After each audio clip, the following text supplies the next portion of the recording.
I'm David Schumacher, and this is my friend Popularis, and today we're going to be debating politics. Yeah, so this is the first episode of Common Sense, and what I started out with is that I thought would be good would be something. It seems our government has common sense. So the national debt, David. Do you want to know where it currently stands at? Yeah, It currently stands at 20,605,579,200,000 and going up. I can't even say 200,000 because it keeps going up every second. The number changes. do you think that many Americans think that this is a problem that we just cut taxes while we have this massive debt? I think most everyone recognizes it as a problem, but we differ on how we go about it. You see, a lot of people say who follow the Keynesian theory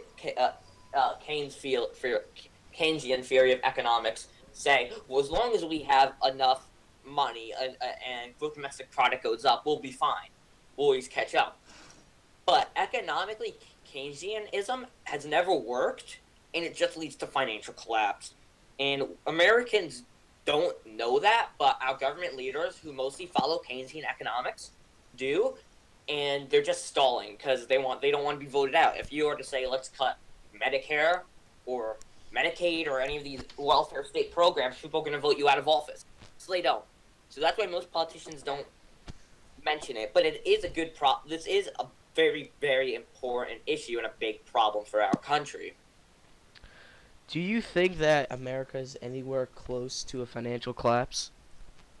Well, we were the last time we were anywhere close was the Great Depression, but 2008 was scary because it was a housing bubble, and we knew that bubble was coming. We knew since around 1996 with Clinton that something was going to pop, but we didn't do anything to stop it. Want to know why? Because it was an artificial growth. We thought the economy was doing great, but it was artificial. It wasn't real growth. The Federal Reserve was propping it up. But eventually, the system's going to start to realize, wait, this isn't real. For example, in 2008, the Freddie Mae and Freddie Mac, the government loan agency, was giving out housing loans with interest rates lower than market value. And so poor people were going to them and getting loans bigger than they can afford, and they couldn't afford it. And in the clause, there was a little clause that said we can shoot them up at any time. So they were these people who couldn't pay off the loans were getting these giant loans and thought, I'll make enough money before they shoot up the interest rate. But they didn't. So they bought these giant expensive houses, and want to know what they did? Interest rate goes up for the Federal Reserve because they can't handle it anymore. All these people default on the loan and lose their houses, and the economy just collapses. It's a ripple effect. And that happened in the Great Recession 2008. And it will happen again. Something big will hit again. Do I think it's anytime soon? No. But it's going to happen again unless we try to prevent it, and it's going to be with this national debt. The Roman Empire had national debt like this. Not $20 trillion, but their version of $20 trillion. And that was one of the reasons that Rome collapsed. John Adams said there are two ways to enslave a nation. The first is by the sword, the second is by debt. And that's what we're doing. Every piece of debt we take on is money we have to pay back to a foreign nation.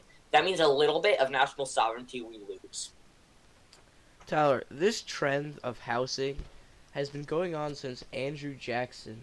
Do you think it's going to stop anytime soon? What do you mean? Well, what can you repeat that? Housing?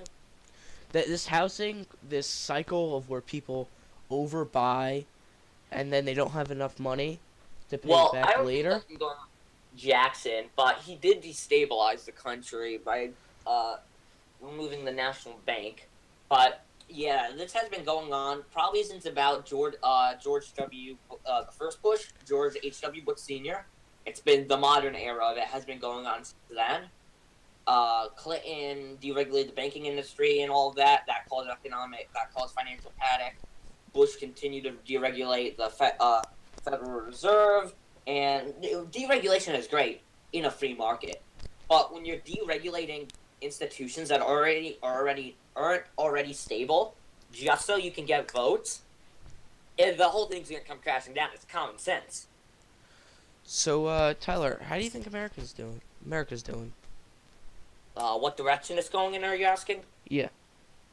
Uh, I think America is doing well. I think we are on the path to stabilization. I mean, Generation Z, the current generation, is expected to be the most right wing generation in American history. So I think the Democrats and the progressives and the radical left is actually on the decline. I think the current millennials are the last ditch effort they have, and it's soon that candle's gonna burn out. Do you think liberalism, modern day liberalism, with all this oversensitivities and all that, will continue into future generations by Oh, people who raise their children with these viewpoints? I think it'll always exist to some point, but will it go into future generations? I'm not sure, but we are seeing a trend. The millennials, I think in a 2013 Freedom Works poll, something like 65% of young people said they supported smaller government and lower taxes. Did you So, hear? I know this is a little bit off topic. Did you hear at the Golden Globes? I think it was Oprah Oprah. Winfrey said she was gonna run for president in 2020. Well, first we had Kanye, Dwayne the Rock Johnson. Now, see, it's funny because the liberal Dems said, "Oh, Trump can't be president. He's a rich billionaire. He doesn't have any experience. He shouldn't run." But now they're getting behind Oprah Winfrey. They're saying, "Oh, she should run. She's rich. She's successful. Even though she has no political experience, she should run." It's hypocritical. It really is. You can't say one thing and then go back on that. It's hypocritical to the highest degree. You know, if we elect Oprah Winfrey, politics don't even matter anymore. At this point, it's No, no, basically like that'll be a fun. personality cult. You know? That's when the states are gonna start seceding. Yeah, I mean, it's it's the liberal Dems, and the reason they back on is because they know they can get, if she runs as a Democrat, she's gonna get minority votes. What happened with Barack Obama? Minority votes. Why? Because he's a minority. you know It's simple facts.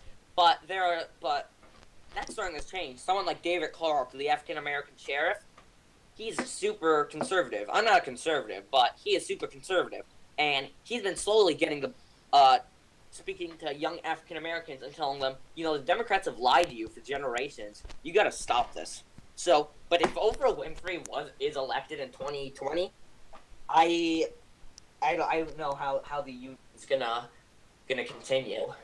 did you know that in the next 20 or 30 years, white people are gonna be in the minority? What are they gonna say then? See, that's funny because I feel that kind of the new left has to come crashing down. They say I don't believe in white pride. I believe you can be proud of your European heritage, but the radical left, but that's a different topic. The radical left says, oh, they can be proud to be black or Asian instead of just their heritage because they're a minority. So does that mean it will be okay for white nationalists and neo Nazis and Ku Klux Klan men when they become a minority to be proud? Or are they going to say, oh, no, it was only the minority from 2018 who could do that?